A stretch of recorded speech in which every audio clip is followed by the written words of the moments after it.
What is up? Welcome to a new episode.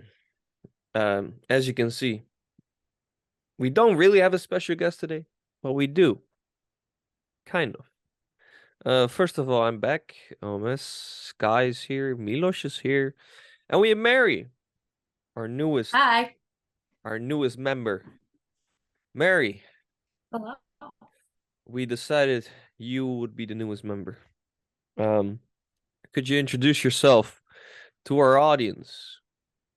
Hi, I am Mary. I've been cradle Orthodox all my life, obviously. And yeah, I'm really happy to join the podcast, talk about the the true faith and our life in Christ, you know, Awesome. especially to give my, views as a woman, Orthodox woman. And maybe it's nice to say where you're from and jurisdiction as well. Oh, I'm from the Northwest in America, and I'm part of the Antiochian Orthodox Archdiocese in All North right. America. Just like Sky and Carl, I guess. We're full of Mhm. Antioch. Yes. Anyway, it's a very good jurisdiction. Northwest, not around Seattle, right? Yeah, a little ways from it. Yeah. All right. The further away, the better, I guess. Uh, Oh, yeah. Oh, yeah. We make a joke. Our joke around here is if Seattle and Portland became anarchical city states, no one would tell the difference. no, exactly. Is that where Chaz It's was? oh No, we're not. gosh. Is that where Chaz was, Sky? Sorry? You know that whole Yeah, period George Chaz Floyd? Chaz was like not autonomous zone. It was basically anarchy there for like a couple, what was it, But like that a that month or was in so? Seattle, right? I think it was in Seattle. Yeah. All right. Anyway, that Yeah. says enough, right? But as you can hear, we're just gonna chit chat a little bit today. Um, we don't have a specific topic, but a few things happened this week that we can talk about. Some bad things, some good things as well. Um, so I guess we start with the bad thing. And Milos, I know you are close to that. You're closer than us at least. So I don't know if you want to talk about that a little bit. Yeah. So just briefly for the viewers, you probably all have seen the news about two shootings in Serbia. It's horrible what happened. So if you guys have time, um, please do a prayer for all the people who unfortunately passed away in those shootings, and give them a thought of all the families that are to that. So we always have to remember there is danger in every section of the world, no Mm-hmm. matter how safe you think it is. And also remember, in the end, Christ wins, but be safe out there and live your life with joy. Yeah, I fully agree. May they rest in peace, memory eternal.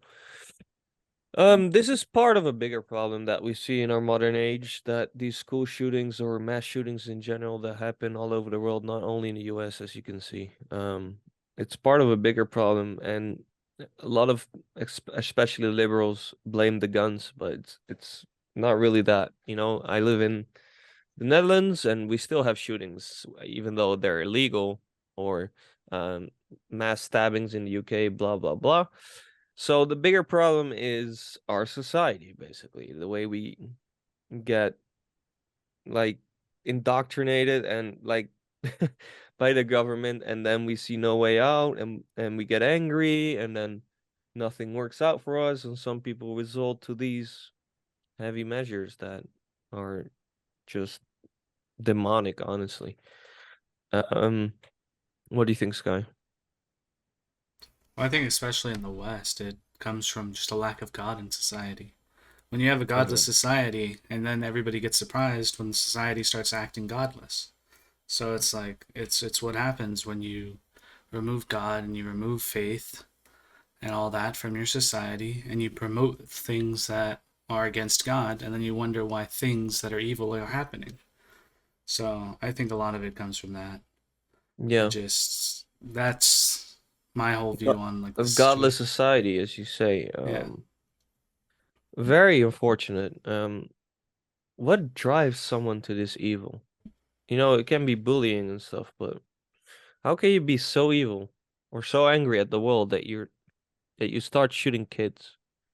It's horrible. Cannot explain that.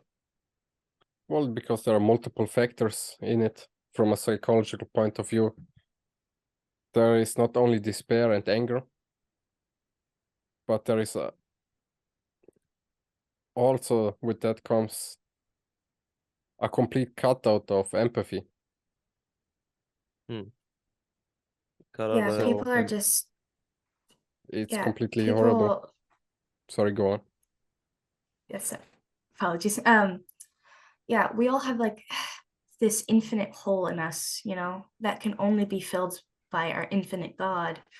And lots of people, unfortunately, in such a godless society, just don't, you know how to fill that hole. So they fill it with alcohol, drugs, sex, lots of just horrible things. And it leads to despair because that hole just cannot be filled, right? And so some people just lash out and just despair and do these horrible things. Yeah, It's like insane. an anger of that, Well, we of saw with not being this, able to have that. we saw with the trans that shot up a school in the US, right? This guy. Yeah.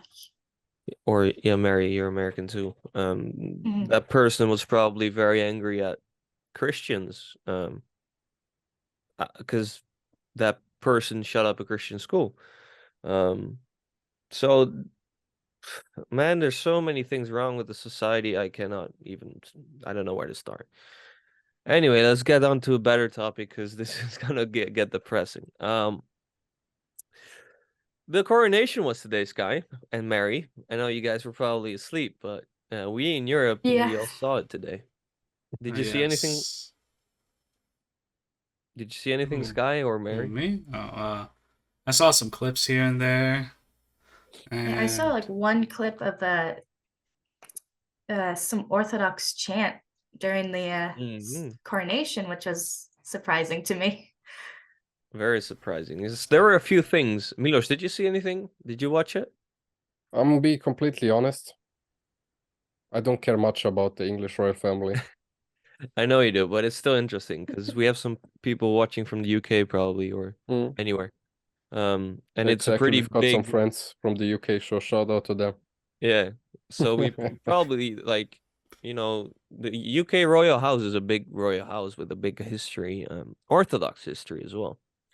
As you all know, King Charles, his father was born in Greece and was Orthodox um at first, but had to apostatize because he had to marry the queen. And in order to marry the queen, you have to be Anglican. Anglican. Yeah, Anglican. So in the program of his coronation, I watched it live. All of a sudden, I hear Byzantine chanting.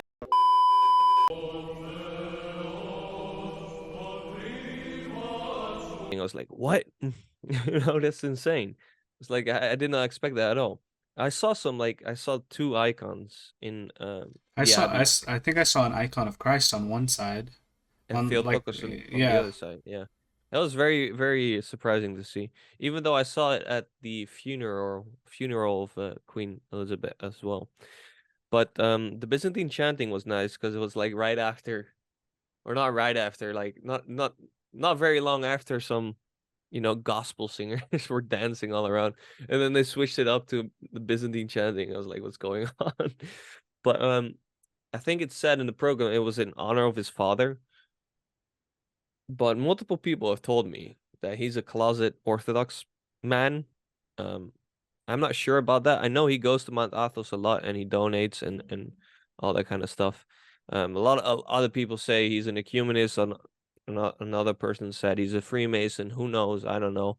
Only God knows his heart. But I heard from a source today. Let me read it.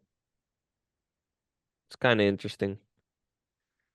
Um, Someone from a church, I guess in England, said that a close friend uh, of King Charles is the iconographer in his church. and he designed the screen in which he was anointed, King Charles.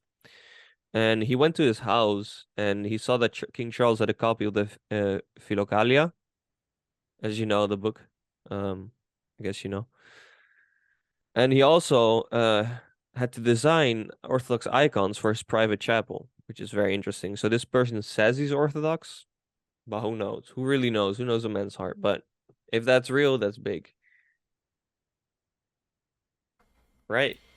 Because the original, listen, I'm gonna go on a little bit of a history nerd rant. Because the original English kings were Orthodox. I made a video about King Edward the Martyr today. So the original kings in England were Orthodox, and there's still a lot of Orthodox remnants in that country, and it's very interesting to see. And British Orthodoxy, or English Orthodoxy, whatever you want to call it, Anglo-Saxon, is getting revived slowly, and it's very awesome to see, because it's such a beautiful Also, I tradition. believe they were one of the last ones to like. They only got rid of the filioque when William the Conqueror came and Yeah, took them over. Like they didn't put in the filioque until like they didn't have the filioque until William the Conqueror came, which was what like 14 years after, I think. yeah, 14 or 12 years after yeah. the You're right. Great Schism. So So yeah, they eventually got usurped by the Roman Catholics, basically. and then they had a lot And of that Frankish influence that yeah, seeped into their country, and then and then some other dude came and he wanted multiple wives that he wanted divorce, and then yeah, blah blah blah. So they made their own church. Pope He was made like, his "You own can't church. have a divorce." He was like, "Watch me," and then that's just how that happened. And then you get I made my own Anglicanism. church. Yeah, Yeah, yeah, yeah. Oh, that King Henry. yeah. So yeah, that's the Anglican Church, which recently said they're gonna have a genderless God, basically, which is Oh not our gosh. God. I know for Yeah. sure that. So I don't My know where they're gosh. going. Whatever your brain high on Protestantism, basically. It's wild. Anglicanism. It's so weird. The worst part is Anglicanism used to be like super traditional. They used to be like super high church for Protestants, and then something happened, and then they just went phew, Oh yeah. way to the just Did you see all those female bishops today at the coronation? no. Oh gosh. Yeah, Yikes. indeed. So Anyways, They those claim they things have all happened in a week. What did you say, Mary? I said they all claim to have apostolic succession, but what's the point if you don't have apostolic teachings? Or apostolic traditions and teachings, indeed. Yeah, Um, exactly. they might need to read the Didache, but we'll see. Oh gosh. Are you got Speaking about reading, I don't know if you've noticed on the channel, but I've been making audiobooks. They take up a lot of time to make, so I appreciate it if you check that out. Latest one was on the Incarnation by Saint Athanasius. Very good book. So if you want to listen to that or read it, you can do both. Are you guys reading anything now? I have Yeah. so many books I'm in the middle of reading. It just keeps expanding. I Like was I'm currently reading this and Show it to the camera. What's that? the life sorry? What book is that? Oh, Orthodox dogmatic theology. And then I have another book I've begun reading, which is the life of Saint Joseph the Hesychast. I forget the actual Beautiful. name. It's sitting over there. And also Saint Joseph the Hesychast letters in monastic wisdom. Hmm. That's the book. Yeah, gorgeous book. The way he just describes prayer in his letters to his spiritual children is just wow. Indeed, blessed saint. What about you, Sky? Yes. I was gonna say I'm illiterate, but Average American, no. uh, No, I actually we're starting next week to study for because we have our conference down here. The Antiochians have like their conference in the Oh yeah? southeast diocese. We're having our conference next month. So we're actually a group of us. We're doing the Bible Bowl. So we're studying through Genesis in order to be prepared for all the questions they're going to ask us on Genesis. So we have to start studying Genesis next You week. know what's a good book for that? What? By Father Seraphim Rose on Genesis and early creation. Well, there we go. I have a I book then. I used to study for a Bible Bowl, like just before 2020 hit. For like we were gonna go through the Gospel of John, but then COVID happened, so all those events were canceled. But yeah, Yeah. I remember that was fun to study. How about you, Milos? Are you reading anything? Yeah. I started to reread from the beginning again the prologue of Ohrid. Again, Yeah, because it's a giant book. It took me like probably 9 months to finish it. imagine how long that takes to make it into an audiobook. Yeah. It was like a child, Oh boy. you know? For It some was like I was reason, programmed with this book. I'm It took so- me actually 9 months now that I realized it. I'm sorry. For some reason, I thought in my brain Demos was gonna say, "Imagine how long that would take for an American to read it." That too, that too. No, I'm kidding. We all love Americans.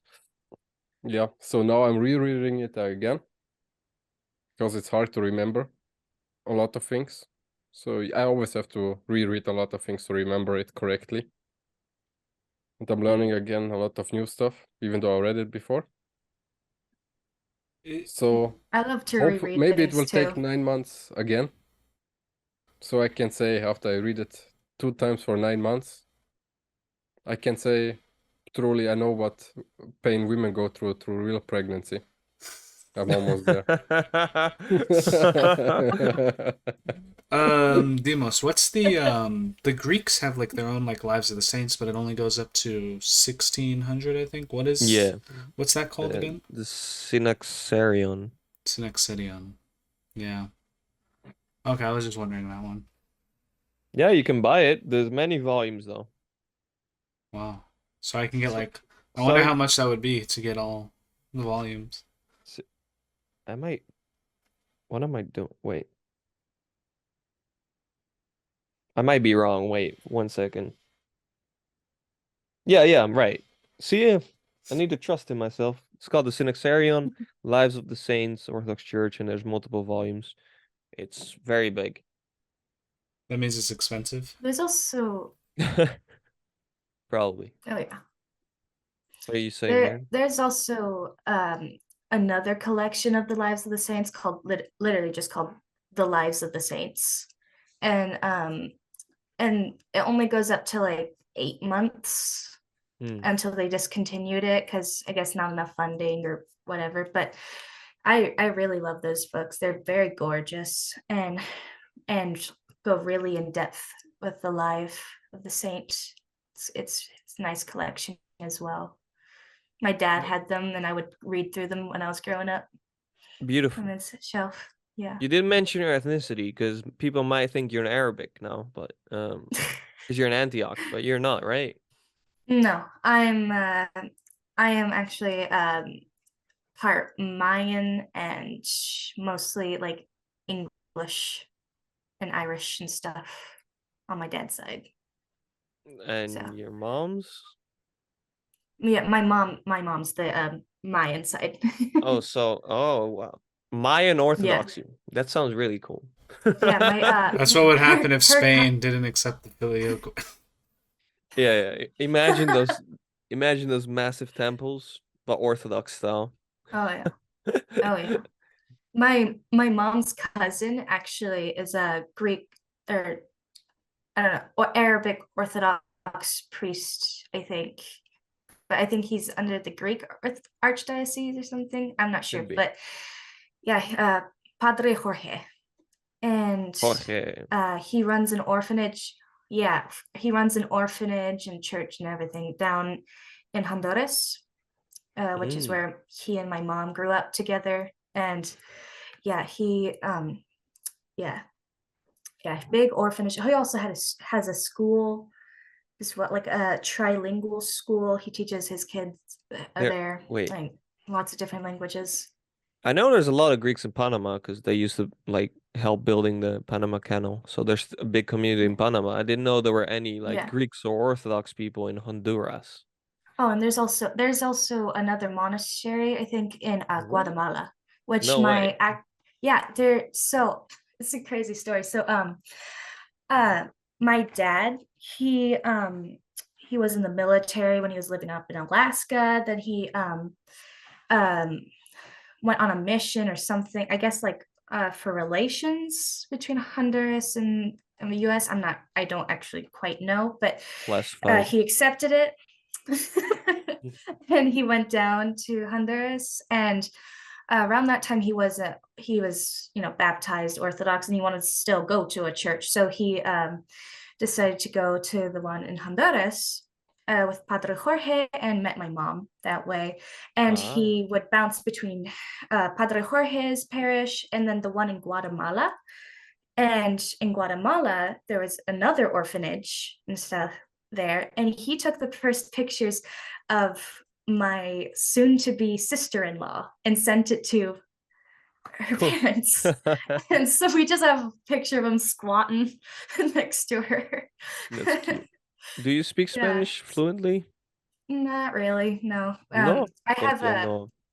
I know, but I have an older brother who's really autistic. He is nonverbal, so he Literally me. so Did you he stroll up like gang signs? Yeah, he's autistic like me. What did you do with him? oh my gosh. The A for autism. Yeah. my my brother's severely autistic, right? So he can't speak, so the Oh, speech therapist that my parents were taking him at the time just told them either speak only Spanish or only English and choose. Mhm. So like at the time they had moved, my dad had taken my mom after they married back to up to Alaska after his mission was over, I guess. And so since they're living in America, they wanted to just speak English with us. So okay. yeah, that's why I can't speak much Spanish, but I do want to learn more. Of course, it's a So beautiful language. Did you hear the Spanish Orthodox chants I posted? oh yes, I loved it. I You should liked actually it? share that with my mom. Oh, really? I actually sent the links to your channel, to both the podcast and the main channel, to my parents, and they love all the Walter White memes. Oh no. Yeah. That's crazy. Yeah, and yeah, I should send her the one for the Spanish chants, because she loves yeah. the Spanish chants, and she got and she really liked it when when she learned my fiance could sing the Spanish Pascal Chopin. So Yeah, most Yeah. chants in that video are Mexican, but doesn't really matter. It's still Spanish language. The Spanish language actually fits so well with Byzantine chanting. It's unbelievable because it sounds similar to Greek, but it's not Greek. But if it fits so well. Yeah, I think it's just amazing. yeah, it's very pretty. You know, we should have like Orthodox chants in every single language out there, Yes, even in Sky's absolutely. language. English.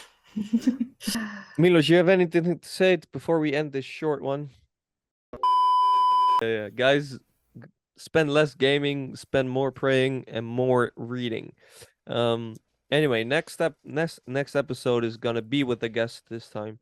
It's gonna be with Yesterday on masculinity. So if you're a man and a woman, of course, you gotta watch that one and look out for that one. We'll be up next week.